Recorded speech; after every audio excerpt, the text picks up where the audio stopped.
A continuación, quien nos brindará su exposición es el señor Subsecretario de Educación y Cultura de la República Oriental del Uruguay, Oscar Gómez.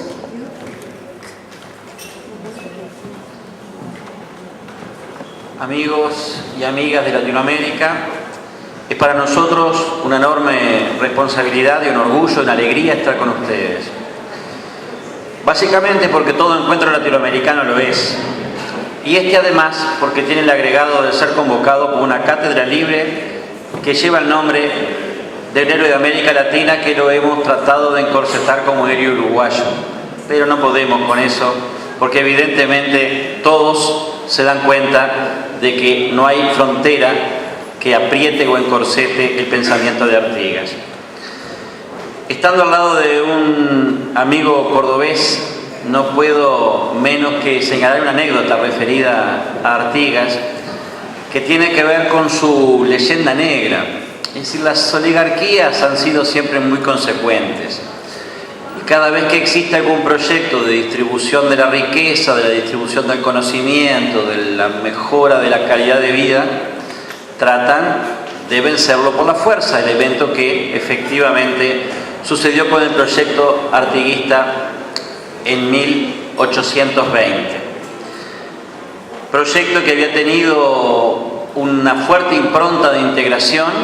Es más, nuestro país está fundado hoy en criterios centralistas, nada más alejado de lo que pensaba Artigas.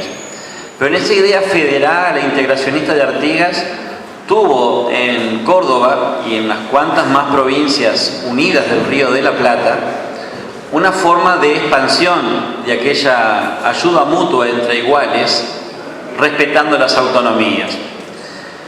Córdoba le había regalado a Artigas una espada, un sable, mejor, yo con las armas soy muy malo, discúlpame, pero un sable que justamente planteaba Córdoba el protector de los pueblos libres. Ese sable corrió muchas andanzas luego de perder la mano de Artigas. Y estando Artigas en el Paraguay, en aquel entonces coronel del ejército uruguayo, Leandro Gómez, después mártir en Paysandú, enfrentado a los designios imperiales que en aquel momento coincidía con los de Mitre y Tamandaré de Brasil. Leandro Gómez compra en un remate y lleva para nuestro territorio ese sable que aún hoy está expuesto en la fortaleza del Cerro de Montevideo, recordándonos a todos y a todas la importancia de esa hermandad latinoamericana que hoy honran ustedes con la cátedra libre José Artigas.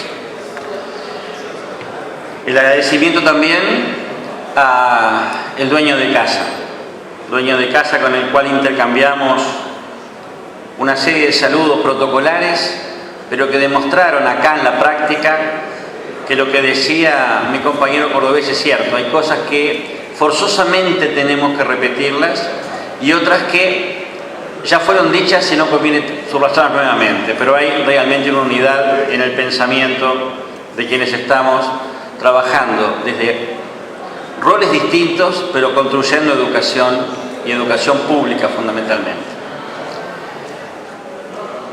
Yo sé que quizá es un sacrilegio de mi parte frente a un referente ético e intelectual del Uruguay como es Jorge Brovetto, tener que borronear algunas ideas y opiniones sobre la historia de nuestra universidad y el papel que cumple la misma aún hoy y el que queremos que cumpla mañana en nuestro país.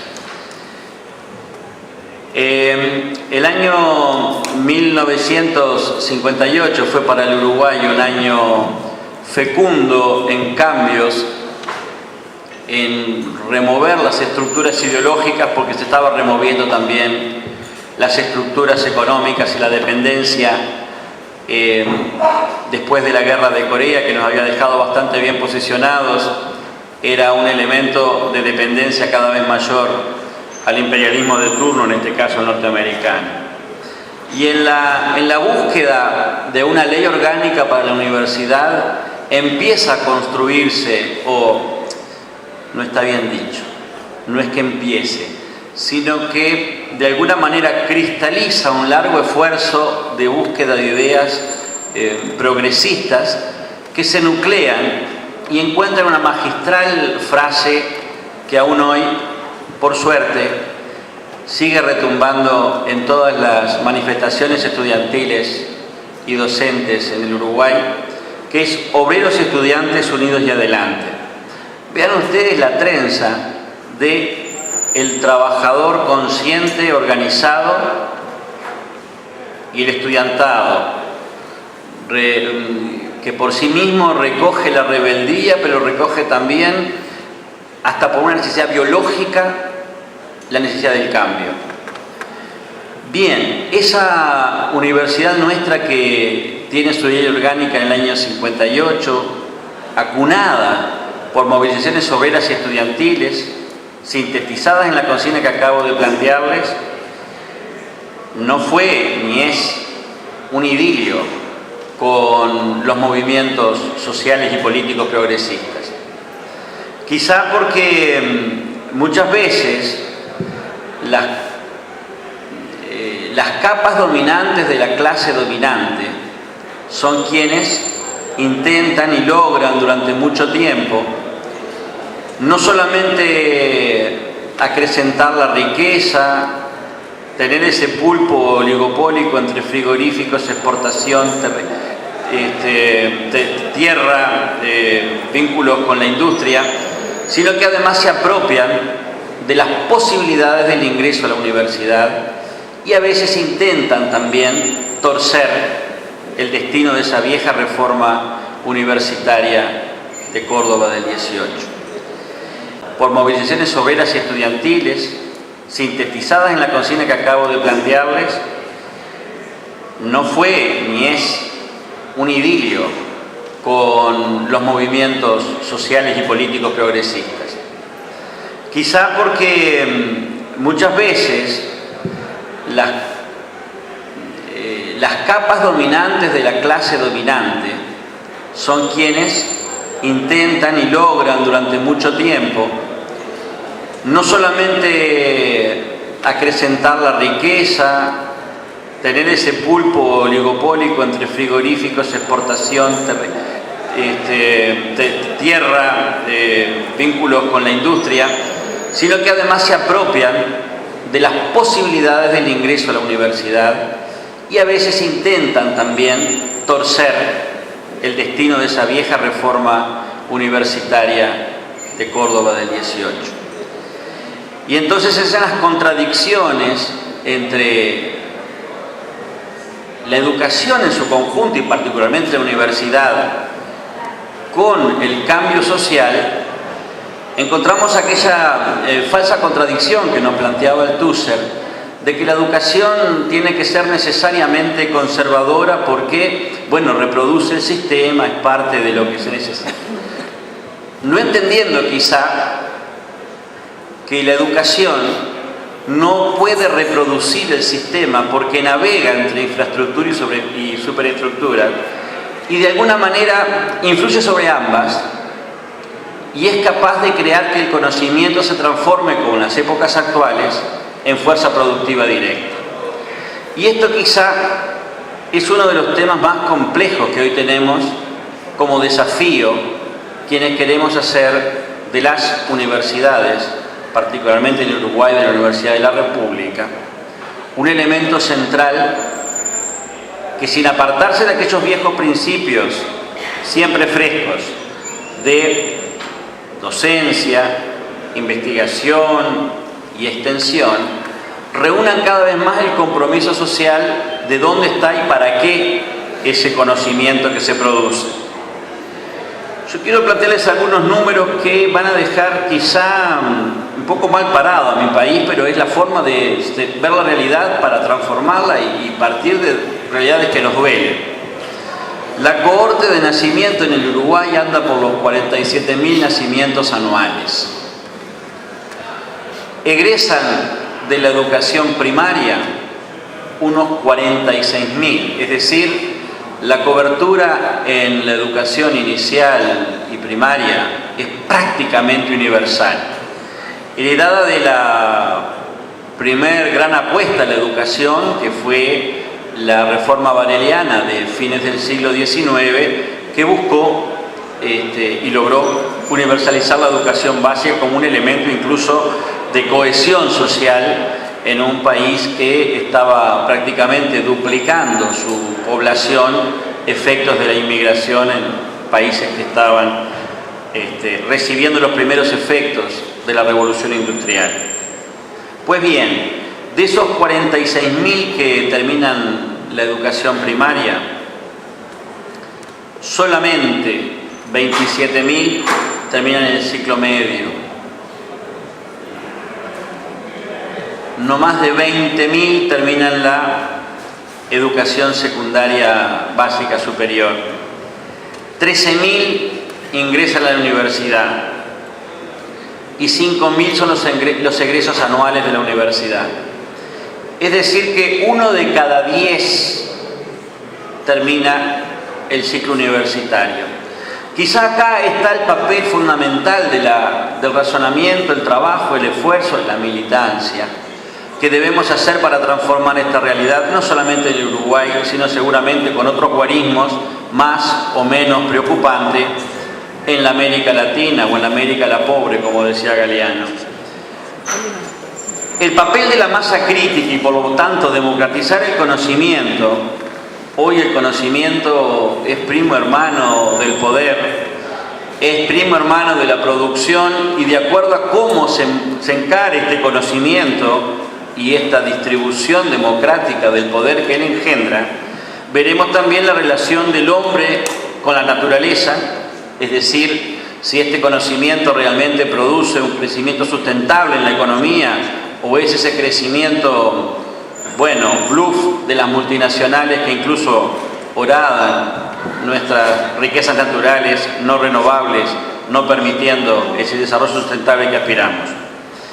No solamente la relación del hombre con la naturaleza, sino de los hombres entre sí, y ver cómo distribuimos entonces esa acumulación del conocimiento y esa apropiación del mismo y su vinculación con la calidad de vida.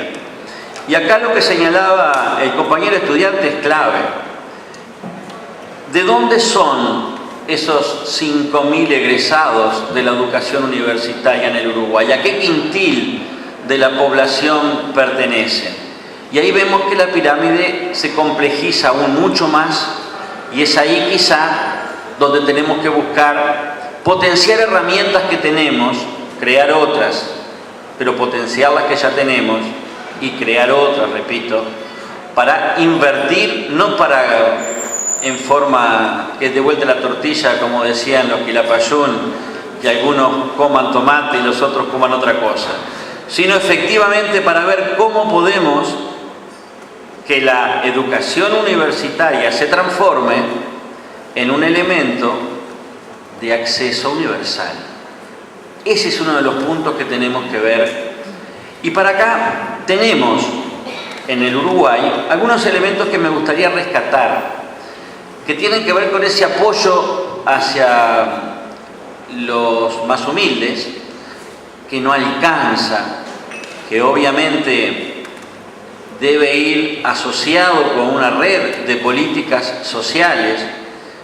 Tenemos aquí en sala a quien fuera viceministra de Desarrollo Social en el Uruguay, y vaya si han trabajado en ese sentido para recomponer el entretejido social brutalmente deflecado luego de las tormentas neoliberales que asolaron América Latina y particularmente el Uruguay en la década de los 90.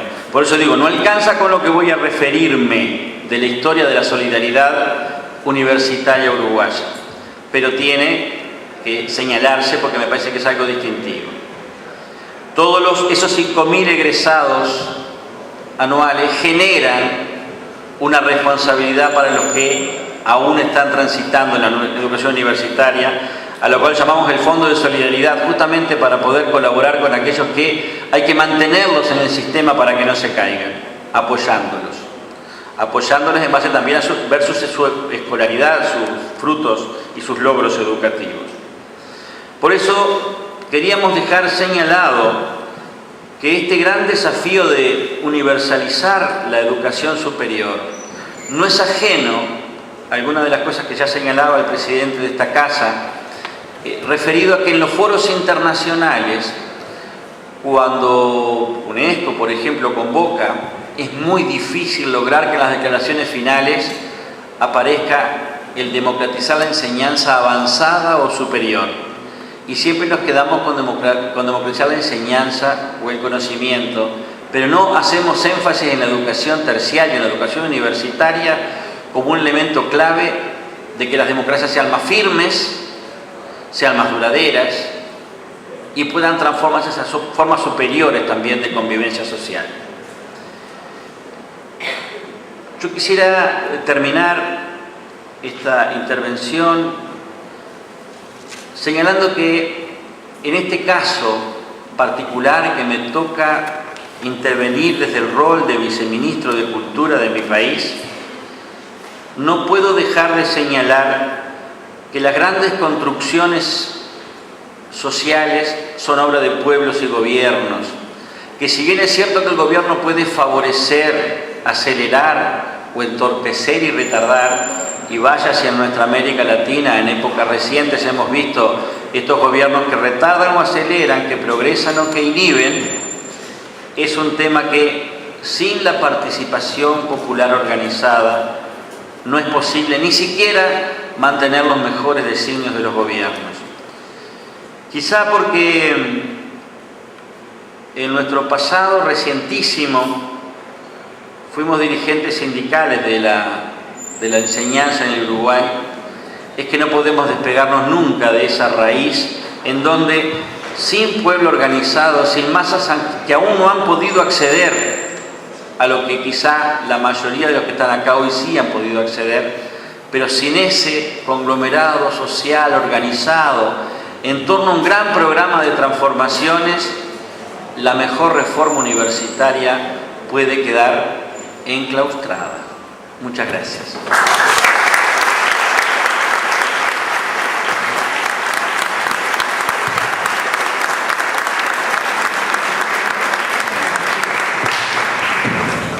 Y a efectos de dar cierre a esta primera conferencia, la reforma universitaria en el siglo XXI, balances y perspectivas, escucharemos la palabra del ingeniero Jorge Brovetto, fundador Grupo Montevideo, y él fue rector de la Universidad de la República y ministro de Educación de Uruguay. Bien, vale entonces agregarlo, honoris causa, doctor honoris causa de esta casa de estudios. Bueno, buenas tardes. Hay una ventaja de ser el último, y es que hay muchas cosas que se han dicho, y entonces la ventaja se la voy a dar como crédito a ustedes, van a tener que aguantar menos. Pero no quiero dejar de comenzar señalando mi agradecimiento, que parte primero de lo que acaba de decir el presidente de la Universidad de La Plata. Es una cuestión de familia.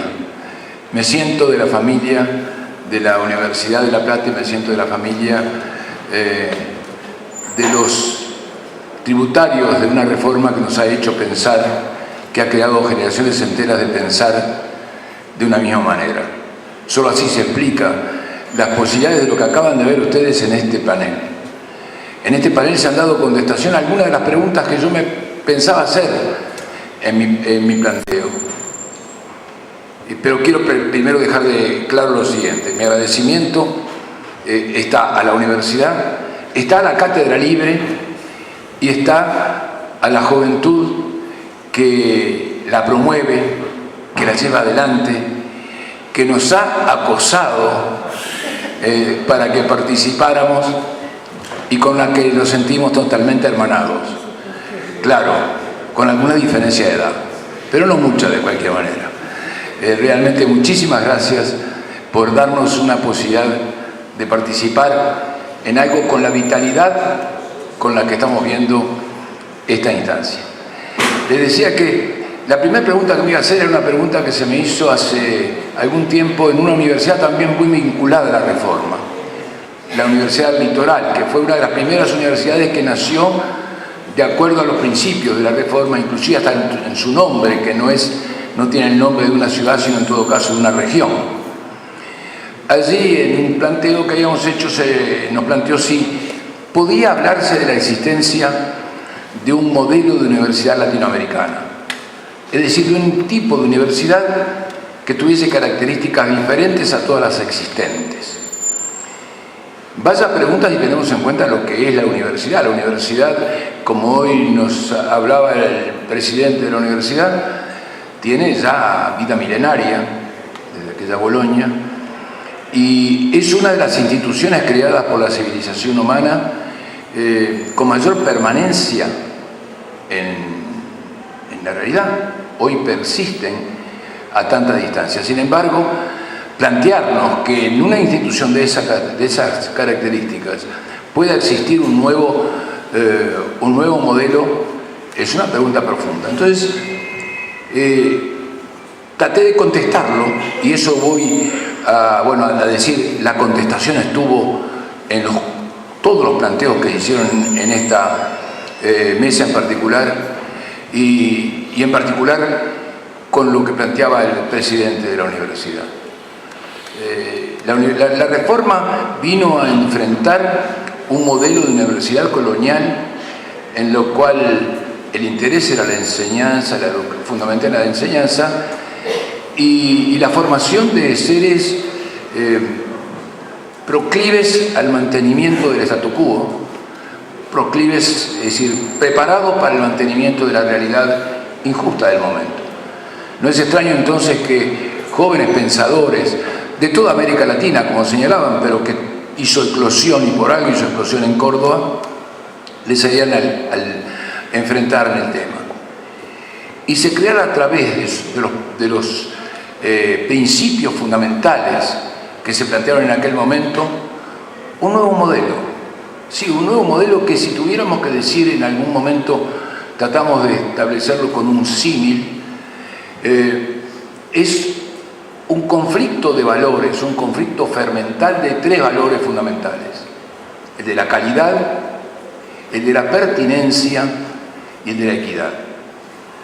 Justamente creo que la reforma de Córdoba, de manera explícita o implícita, introdujo este conflicto de valores, en el cual la universidad no era una institución que solamente transfiriera conocimientos y fuera instrumento de mantenimiento de la injusticia social, sino que la universidad tenía la obligación de crear conocimiento, y de crear conocimiento directamente vinculado a las demandas, pero también a las carencias de la sociedad en la cual estaba implícita. Es decir, ya comenzaba a formarse una nueva visión de universidad. Si en otro lado del mundo se daba, bienvenido sea, pero en América Latina, y en particular en esta parte del sur, comenzaba a pensarse en una institución directamente vinculada a la realidad social propia. Fíjense que en una instancia en que estábamos discutiendo una cosa como esta, en el ámbito del Parlamento uruguayo, con la presencia de rectores extranjeros, o mejor dicho, de otros países, porque no eran extranjeros, uno de ellos, rector de la Universidad de Buenos Aires, contó el caso de un país centroamericano que había comprado con llave, una llave puesta a una universidad, y le venía una universidad que, entre otras cosas, había campus de deportes que no tenían nada que ver con los deportes que practicaban en ese país. Es decir, la reforma, esto lo pongo como ejemplo de que no es posible transportar una universidad de un lado a otro, sino que la universidad de la reforma es la universidad que está directamente vinculada a una determinada zona, a una determinada sociedad y a su problemática. Y que además está comprometida con que el conocimiento que cree vaya directamente en beneficio de forma equitativa a toda la sociedad. Es decir, estos tres valores fueron claramente expresados en el planteo hecho por el presidente. De hecho, voy a ahorrar entonces la contestación a la pregunta, y es, yo entiendo que sí, existe, porque no solo existió, sino que existe, y eso surge del planteo hecho por el presidente de la FUA, un modelo de universidad latinoamericana que trata de, no sé si lo logra siempre, pero trata de valorar de una manera equitativa estos tres características a las que se hace referencia: calidad, pertinencia y equidad. Entendiendo por pertinencia cuánto esa institución responde a las carencias y a las demandas de una determinada sociedad.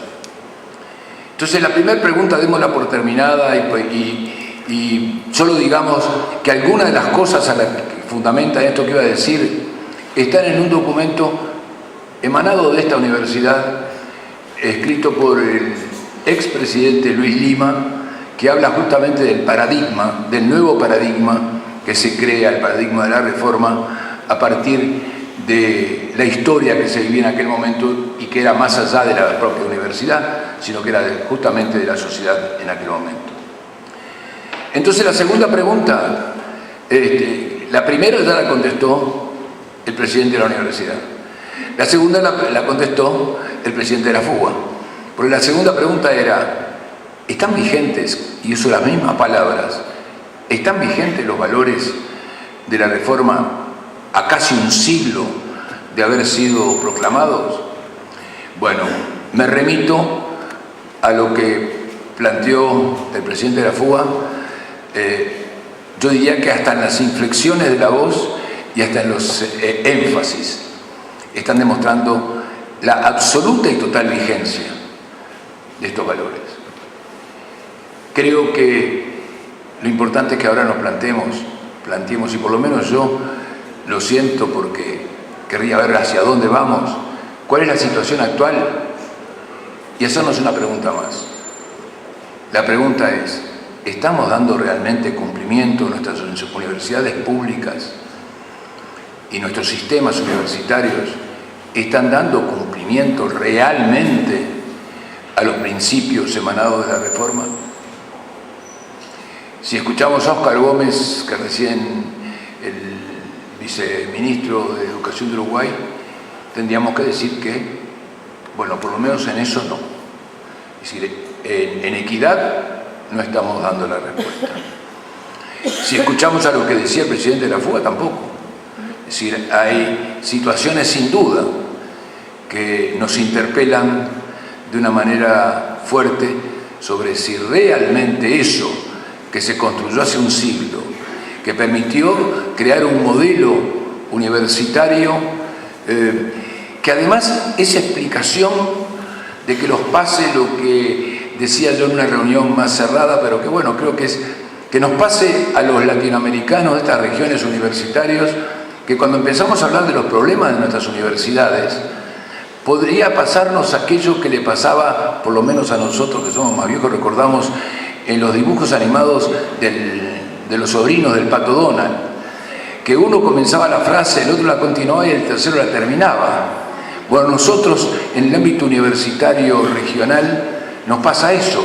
Tenemos una misma concepción, los mismos principios que derivan de ese origen en la reforma de Córdoba. Bueno, eso que hoy vivimos, la pregunta es, ¿le estamos dando real cumplimiento? Yo no intento dar la contestación. Creo que la contestación está tan vigente como el solo hecho de considerarnos reformistas. Reformistas en el sentido justamente de apoyo a la reforma de Córdoba y creer en ella. Y quizás por mi juventud querría ver hacia dónde tenemos que ir para resolver los problemas que quedan estudiados en base a estos principios. Es decir, el pasado nos pone en el compromiso de crear un mejor presente para que en el futuro los principios de la reforma de Córdoba sean reales. Gracias.